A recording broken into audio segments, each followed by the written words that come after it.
अस्सलामुअलैकुम, कैसी हैं आप सब। उम्मीद है जी सारी ठीक ठाक होंगी और खुशबाश होंगी और बड़े बड़े काम कर रही होंगी, मुझसे भी ज़्यादा अच्छे अच्छे काम कर रही होंगी। तो यहाँ पे ना मैं बनाने लगी थी आज पराठे, क्योंकि मेरे शहज़ादे हस्बैंड ने फरमाइश की थी, मेरे प्यारे हस्बैंड ने फरमाइश की थी। हस्बैंड प्यारे ही होते हैं, इतनी मेहनत करते हैं हमारे लिए, तो क्या हम सारा दिन में एक लफ्ज़ उनके लिए अच्छा बोल नहीं सकती। तो ज़रूर बोला करें आप लोग भी। बहुत सारी ख़वातीन सारा दिन अपने हस्बैंड की कुछ बुराइयां भी करती रहती हैं, वो ये नहीं करता, वो नहीं करता, मुझे पूछता नहीं, मुझे ऐसे नहीं, मुझे वैसे नहीं। तो सब कुछ भुला के ना आज आपने आज से उनके बारे में अच्छा सोचना, अपने हस्बैंड के बारे में अच्छा सोचेंगी, अच्छा ही इंशाल्लाह होगा। और बुराई भी नहीं करेंगी तो अल्लाह ताला आसानियाँ पैदा करेगा। ठीक है, तो यहाँ पे ना मैं बनाने लगी थी पराठे, और मूली के पराठे मैंने बनाने थे। मैंने सोचा रिशा रमीज़ा को भी आज यही पराठा बना के देती हूँ। तो ये है जनाब शाम का टाइम, शाम का तकरीबन 4 बजे का टाइम। और आज ना आपकी आपी जल्दी ही बाहर किचन में आ गई थी, क्योंकि फिर बाद में और ज़्यादा अंधेरा हो जाए ना तो सर्दी और ज़्यादा बढ़ जाती है। अरीशा रमीज़ा तो मुझे और ही कुछ कह रही थी, मामा कुछ और बना के दें या नूडल बना दें। मैंने कहा मैंने नहीं बना के देने नूडल्स, और ना ही आज आप लोगों को इस तरह की कोई चीज़ मिलेगी। ठीक है, तो आज मैं आप लोगों के लिए पराठा ही बनाऊंगी और ये पराठा ही आप लोगों ने खाना है। अच्छा, मैं दिन में एक दफ़ा इनको रोटी ज़रूर बना के देती हूँ, और मेरी कुछ बहनों को ऐसे लगता है कि मैं इनको बेकिंग वाली चीज़ें ज़्यादा देती हूँ, तो ऐसा कुछ भी नहीं है। अभी आपको रियल स्टोरी पता ही नहीं है। जब मैं बनाती हूँ ना तो मैं कुछ ना कुछ शेयर कर देती हूँ, या फिर मैं अपनी बेटियों को थोड़ा बहुत खिला देती हूँ, रीशा की थोड़ी सी फरमाइश पूरी कर देती हूँ। तो अब यहाँ पे ना मैंने मूली को क्रश कर लिया था, और इसका पानी मैंने निचोड़ के ना हमेशा इसके अंदर बाद में, मसलन पानी को निचोड़ने के बाद मैं बाकी चीज़ें इसके अंदर ऐड करती हूँ। तो मैंने सिंपल सी बनाना था इसका, और ये तो मेरी सारी बहनों को पता ही है कि ये किस तरह से मूली के पराठे बनते हैं।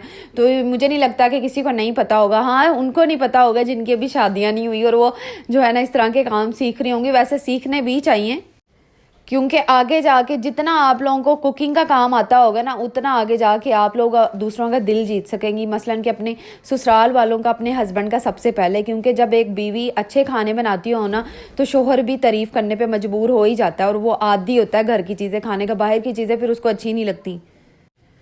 तो खैर मैं भी आप लोगों को बता देती हूँ कि जितनी भी बेकिंग वाली मैं चीज़ें बनाती हूँ, मेरे हस्बैंड इतना नहीं खाते, कम खाते हैं, क्योंकि वो शुरू से ही लाइक नहीं करते। और मैं अगर बहुत ज़्यादा इंसिस्ट करूँ तो थोड़ा बहुत चेक कर लेते हैं। जो चीज़ उनकी फेवरेट है वो मैं उनको बना कर दे देती हूँ, लेकिन जो बेकिंग वाली अक्सर चीज़ें आप लोग देखते हो वो नहीं, वो खाते, केक खा लेते हैं। पहले मुझे ये पराठे बनाने ना बड़े मुश्किल लगते थे, तो मुझे समझ नहीं आती थी। मेरा अक्सर जो है ना वो टूट जाता था और अंदर से मिक्सचर सारा बाहर आ जाता था। तो फिर आहिस्ता आहिस्ता सारा कुछ सीख ही लिया। सब कुछ वक्त के साथ ही होता है, और जिन बहनों को ऐसा काम नहीं आते उनको टेंशन लेने वाली ज़रूरत नहीं है।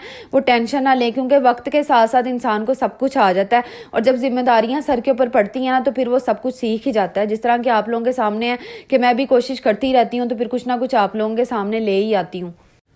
अच्छा जी, आजकल जो मैं व्लॉग में एक गैप डाल रही हूँ एक दिन का, वो इस वजह से भी डाल रही हूँ क्योंकि सर्दी बहुत ज़्यादा, और मेरे लिए मैंने आपको बताया था वीडियो को कैप्चर करना थोड़ा मुश्किल हुआ। जैसे ही सर्दी थोड़ी कम होगी तो आपकी आप ही रेगुलर हो जाएगी, टेंशन ना लें, जो कि रेगुलर मेरे व्लॉग को देखने वाली हैं।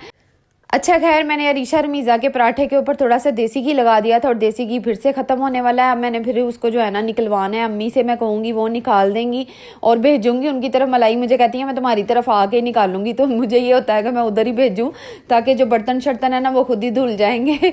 इधर आएंगी ना तो इधर अगर निकालेंगी ना तो सारा कुछ फिर करना पड़ेगा। फिर अम्मी कहती है नहीं मैं खुद ही कर दूँगी। अच्छा जी, बच्चों को खाना खिलाने के बाद आज मेरा टारगेट था कि मैंने जो सूट निकाला हुआ था अपना 2 पीस, उसको मैंने कट करना था। 2 पीस मसलन दुपट्टा और शर्ट या ट्राउज़र जो है ना मैंने इसका रेडीमेड मंगवाया था, और बस इसको आप कट करूँगी। अगर हमने सूट काट के रखा हुआ ना तो उसको स्टिच करना बड़ा आसान हो जाता है। तो सबसे मेन जो काम है ना वो यही होता है, कटिंग की हो तो बस फिर आसानी से आप लोग स्टिचिंग कर लेंगी। तो ये लें जी, थोड़ी सी कटिंग भी आज आप लोगों के साथ शेयर करूँगी। मसलन बाजू की कटिंग थोड़ा सा बता दूँगी, और साथ में शर्ट भी मैं आज कटिंग के कुछ क्लिप्स मैंने शेयर किए हैं आप लोगों के साथ। तो वीडियो को लास्ट तक देखिएगा, आपको सारी समझ आ जाएगी। तो यहाँ पे मैंने सारे जो शर्ट के पार्ट है ना इनको अलग-अलग किया, सबसे पहले सेपरेट किया। अच्छा, गुल अहमद का जो फैब्रिक होता है ना, जो कि मैं आप लोगों के साथ अभी शेयर कर रही हूँ, इसका कपड़ा खुला होता है। जैसे कि अब बाजुओं का भी कपड़ा आप लोगों को नज़र आ रहा था कि काफ़ी ठीक है, खुला है और लंबा भी है।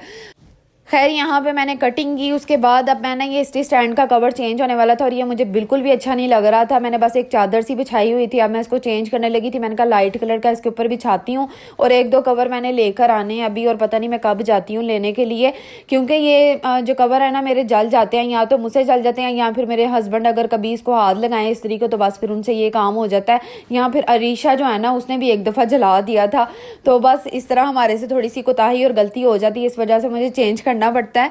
तो अब ना मैं ये देखें आज भी आप लोगों को दिखा रही थी कि ये जल गया था और इस्त्री जो है ना ये डायरेक्ट हो गई थी, तो ये हमारी गलती की वजह से नहीं जला, ये इस्त्री ही डायरेक्ट हो गई थी।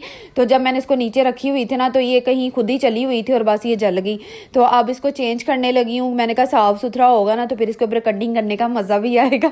तो बस अब मैंने इसको बिछाया है। अब ना आपने जब भी कटिंग स्टिचिंग का काम करना है सबसे पहले आपने अपने कपड़े को प्रेस करना है। प्रेस करने से कटिंग में भी बड़ी नीटनेस आती है और स्टिचिंग में भी बड़ी आती है। आपने देखा होगा कि टेलर हमेशा कपड़े को प्रेस करके पहले तो उसको श्लिंग करते हैं, फिर उसको प्रेस करते हैं, प्रेस करने के बाद उसकी कटिंग करती हैं, अच्छी तरह से बैलेंस करके कपड़ा रखते हैं और उसके बाद कटिंग होती है। तो यहाँ पे मैं सबसे पहले बाजू कट करने लगी थी। अच्छा जी, मैंने बाजू ये ना फुल बनाने थे और फिटिंग में बनाने थे और मेरा बड़ा ही दिल कर रहा है आजकल ना मैं फिटिंग वाले ही बाजू पहनूँ, फुल पहनूँ और 3/4 ना पहनूँ, क्योंकि सर्दी और ना फिर ऊपर स्वेटर वगैरह पहनना पड़ जाता है। तो फुल बाजू उसका बड़ा बेनिफिट है कि आप लोगों को इतनी सर्दी नहीं लगेगी।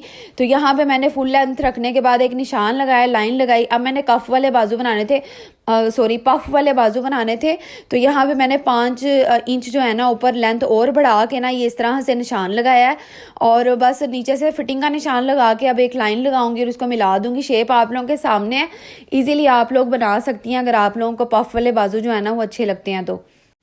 अच्छा, इस तरह के बाजुओं का क्रेज़ ना मुझे कभी कभी होता है, ज़्यादा नहीं मैं इतना पहनती, लेकिन मुझे ये अच्छे लगते हैं और थोड़ा यंग यंग सी फीलिंग आती है कि जैसे वो शादी से पहले मैं पहनती होती थी ना, मैं अभी भी कभी कभार उस तरह का फ़ैशन जो है ना वो कर लेती हूँ। तो यहाँ पे मैंने देखे इसके सेंटर में इस तरह फोल्ड करके ना निशान लगाने लगी, क्योंकि यहाँ पे मैंने चुनट्स डालनी है, मतलब प्लेट्स डालने थे। और ये फिर वो ना कट लगाने का मकसद ये होता है कि दोनों तरफ बराबर जो है ना प्लेट्स डलेंगे। अच्छा, शर्ट की शेप देना मुझे इतना जो है ना वो आसान नहीं लगता। फ्रॉक को मैं इजीली शेप दे लेती हूँ। आज मैंने शर्ट काटनी थी, कुर्ता शेप होना तो वो बड़ी आसानी से कट जाती है। ये थोड़ी सी फिटिंग वाला जो निशान होता है ना वहाँ से फिर चौक, और मैंने चौक जो है ना इतने लंबे नहीं पहनने होते क्योंकि मेरे हस्बैंड को ना लंबे चौक बिल्कुल भी नहीं पसंद है, साइडें ना फिर बुरी लगती हैं। तो मैं पहले छोटे चौक वाले कुर्ते पहनती होती थी, प्रेगनेंसी में मैंने खुले से और छोटे चौक वाले कुर्ते ही पहने हैं। अच्छा, मुझे एक और बात आप लोगों से ये करनी थी कि मुझे ना आप लोगों के इतने ज़्यादा कमेंट्स आ रहे थे, चले मैं आज की वीडियो में ना 3-4 कमेंट्स भी रीड कर लेती हूँ, क्योंकि मेरी कुछ ऐसी सिस्टर्स हैं जो कि उन्होंने रिक्वेस्ट की थी कि प्लीज़ आप ही हमारा नेम लाजमी लीजिएगा और साथ में कावे के बारे में भी थोड़ा सा बता दीजिएगा। सायरा जाहिद ने मुझे कमेंट किया और बड़ा अच्छा सा किया और कह रही हैं कि मैं मुल्तान से हूँ। और सायरा, आपने मुझसे पूछा कि मैं कौन से शहर में रहती हूँ, तो मैं लाहौर में रहती हूँ। और आपने रिक्वेस्ट किया कि प्लीज़ आपके लिए दुआ की जाए कि अल्लाह ताला आपको बेटी जो है ना वो दे, इंशाल्लाह अल्लाह ताला आपको बेटी देगा और ज़िंदगी तंदुरुस्ती वाला देगा और उसका नसीब भी अल्लाह ताला बहुत प्यारा करेगा, टेंशन ना लिया करें। और इनके माशाल्लाह से 3 बेटे हैं, इसलिए वो कह रही है कि मुझे बेटी की कमी है, तो मुझे अल्लाह ताला ये बेटी की कमी भी पूरी कर दे।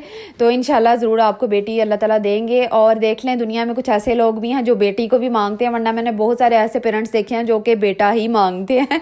तो खैर, नेक्स्ट कमेंट मुझे किया है, अच्छा मकसूद अली के अकाउंट से मुझे सिस्टर कमेंट करती हैं और ये मेरी पुरानी सब्सक्राइबर हैं, बहुत अच्छी हैं। और इन्होंने कहा काफ़ी दिनों के बाद कमेंट किया मैंने आपको और कावे के बारे में जनाब इन्होंने बताया। और देख लें, ये भी वो वाला कावा पी रही हैं और कह रही हैं कि मैं एक टाइम पी रही हूँ, क्योंकि जिन बहनों को ये है ना प्रॉब्लम, वो कहती हैं गर्म है ये, तो ये देखें एक टाइम आप लोग पी लें और सुबह के टाइम आप गर्म पानी में लेमन डाल के पी लें। तो ये जो मेरी सिस्टर जिन्होंने कमेंट किया ना, इन्होंने भी इसी तरह अमल किया और ये भी स्मार्ट हो रही हैं। अच्छा जी, शर्ट काटने के बाद अब मैं गला काटने लगी थी अपना ही। कमीज़ का गला जो है ना उसको कट करना था, तो यहाँ पे बुकरम को पहले मैंने प्रेस किया है और इसकी एक पट्टी मैंने बनानी थी, क्योंकि मैंने ओवरलैप जो गला होता है ना वो बनाना था, जॉइंट लेस लगानी थी साथ में सेपरेट लेस। तो आप लोग वीडियो को देखते जाइएगा, आपको थोड़ी थोड़ी समझ लगती जाएगी। पूरा गले का नहीं मैं ट्यूटोरियल आप लोगों के सामने लेकर आई, क्योंकि वीडियो बहुत सारी लंबी हो जानी थी और मैं इतनी चाहती थी कि इतनी वीडियो रहे। एक और सिस्टर हैं, कहती हैं आपके ब्लॉग बड़े शौक से देखती हूँ। शेफ़ अयात नाम है, आई थिंक यही नेम है उनका, चले मैं अयात ही बोल लेती हूँ। Thank you so much sweet sister, Allah ताला आपको खुश रखे। राना हुसैन के अकाउंट से सिस्टर ने कमेंट किया और वो मुझसे नाराज़ हैं। क्यों भैया, आप मुझसे क्यों नाराज़ है? मैंने आप अच्छा, मुझे कह रही हैं कि मैंने उनके ना बच्चों का नेम नहीं लिया। चले मैं अभी आपके बच्चों का नेम ले लेती हूँ।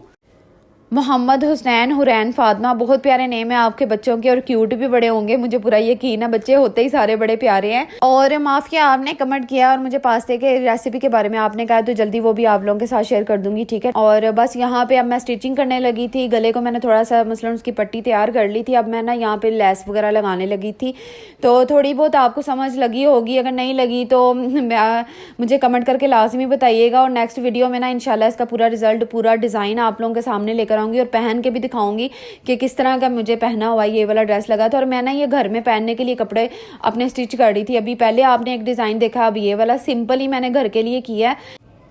तो आज का व्लॉग यहीं पे ख़त्म करती हूँ। अपना बहुत सारा ख्याल रखिएगा, दुआ में याद रखिएगा। अल्लाह ताला आप सबको खुश रखे, आपको और आपकी फैमिली को अपनी हिफाजत में रखें। आमीन सुमा आमीन। अल्लाह हाफिज़।